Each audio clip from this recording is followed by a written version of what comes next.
Seja bem-vindo a mais um vídeo do nosso canal do YouTube. E hoje, para começar, eu quero te fazer uma pergunta.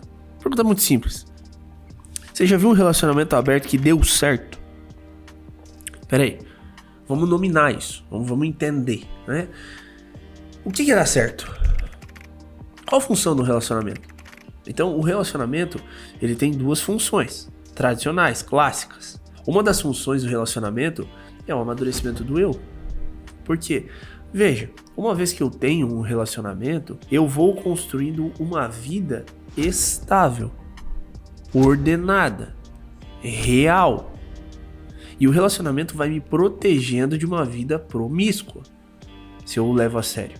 Logo, eu paro de buscar o tempo todo o próximo prazer. E eu começo a olhar para a vida de uma forma um pouco diferente. Eu começo a entender a noção do sacrifício, eu consigo entender a importância de manter a minha saúde em dia. Levar um relacionamento a sério significa olhar para si mesmo e querer ser o melhor para quem você ama. E nesse processo você amadurece.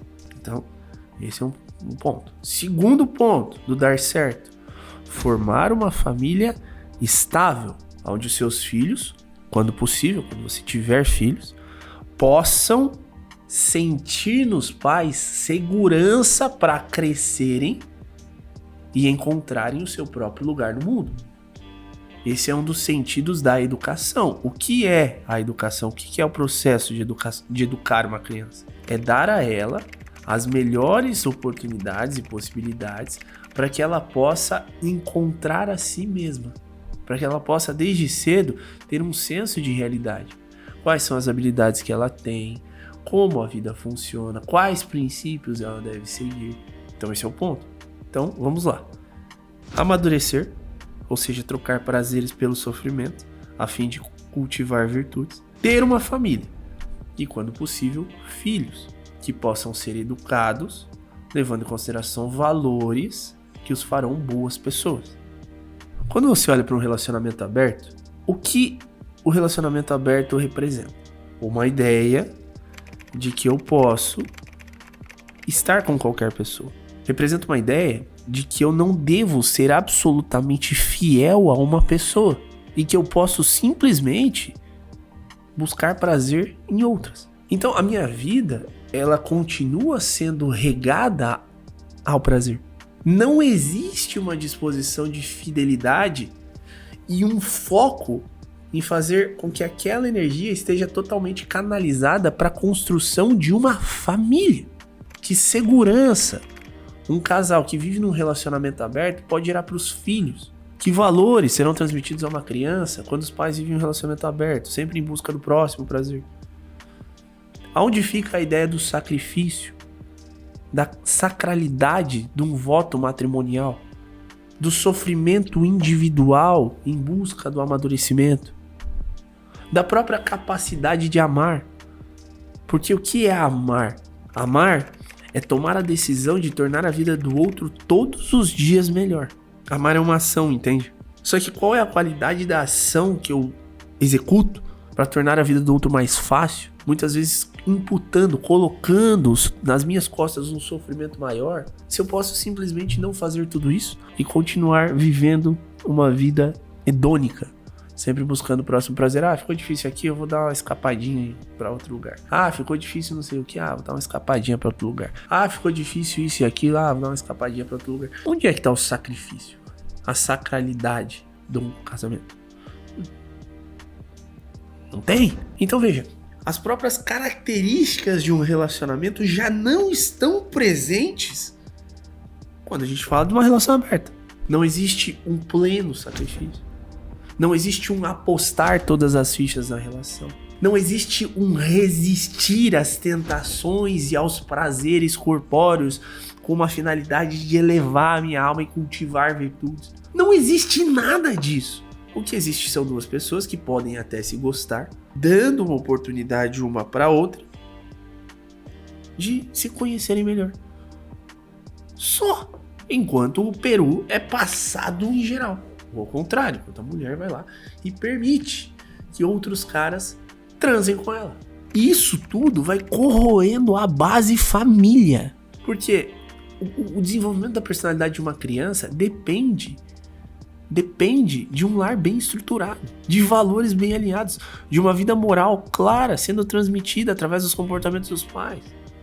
E é nesse ponto todo que a gente começa a falar, inclusive, de Deus. Veja, imagina um triângulo. Então, imagina um triângulo. Imagina que no topo desse triângulo existe Deus. E nas bases desse triângulo existe um homem e uma mulher. À medida em que um homem e uma mulher vão se aproximando de Deus, ou seja, vão saindo da ponta e caminhando nesse triângulo, né, se aproximando, ficando cada vez mais perto de Deus, a ideia é que eles possam ir entendendo ainda mais a ideia do sacrifício como uma parte da existência. Como assim, André? Olha só. Estar aqui, vivendo essa vida, exige imensos sacrifícios. Então nós estamos aqui para nos sacrificar em prol de um propósito. Então você tem um propósito, eu tenho um propósito, etc. Ao mesmo tempo, nós temos um propósito comum: amar os outros. Nós somos feitos para amar. E o amor, na sua integralidade, contempla como característica a fidelidade. E em alguns contextos, ser fiel para algumas pessoas por um tempo não é um ato tão simples, principalmente quando elas vivem uma crise conjugal. E lidar com esses impulsos, esses instintos, essas dores, e resistir a tudo isso até que o relacionamento volte ao normal é um ato de sacrifício. Esse sacrifício que eu vou buscando dentro do relacionamento através da resistência aos prazeres da carne vai me tornando uma pessoa mais virtuosa. Então eu vou me tornando uma pessoa mais resiliente, mais disciplinada, mais forte. Há uma forja interna dentro de mim que vai se manifestando. E essa forja interna que eu vou criando vai lapidando a minha personalidade, ou seja, eu vou amadurecendo, negando os prazeres da carne. E aí que vem essa ideia do sofrimento como causa da existência. Veja, a proporção do sofrimento humano, material, que eu vivo. Desde que conectado ao desenvolvimento de uma virtude, à lapidação do meu espírito, então eu sofro para me tornar alguém melhor, equivale à quantidade de amor benevolente de Deus que eu recebo depois que eu morro. Então, quanto mais eu sofro com o objetivo de me elevar, resistindo às tentações do mundo e às tentações da carne, mais eu estou sendo digno de receber um amor de Deus. Então imagina agora que você tem uma família e que você vai se aproximando da sua esposa, você vai se aproximando do seu marido. Você vai dando aos seus filhos uma base estável. Você vai lidando com os sofrimentos, com as tentações. Você vai fortalecendo o seu espírito, você vai fortalecendo quem você é. Você vai resistindo aos prazeres que te tiram a imensa vulnerabilidade que o relacionamento exige de você.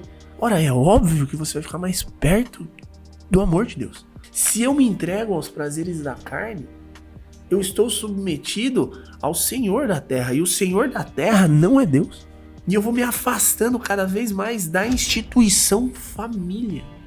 Eu vou perdendo a possibilidade de dar para os meus filhos uma base sólida de construção de uma vida moral, de uma vida digna. Eu vou afastando eles da bondade. E, consequentemente, muitos se perderão pelas tentações da matéria. Então, você quer ver o relacionamento aberto? Você vai ver. Só que entenda que, levando em consideração uma disposição metafísica, levando em consideração uma busca por algo muito maior, levando em consideração a busca pelo céu, pelo amor de Deus, viver um relacionamento aberto vai te tirando tudo isso. Porque você vai ficando cada vez mais entregue aos prazeres da carne. E quem manda nesse mundo da carne não é exatamente Deus. Aonde há facilidade, comumente, não há moralidade. Fica com Deus e eu te vejo na nossa próxima aula.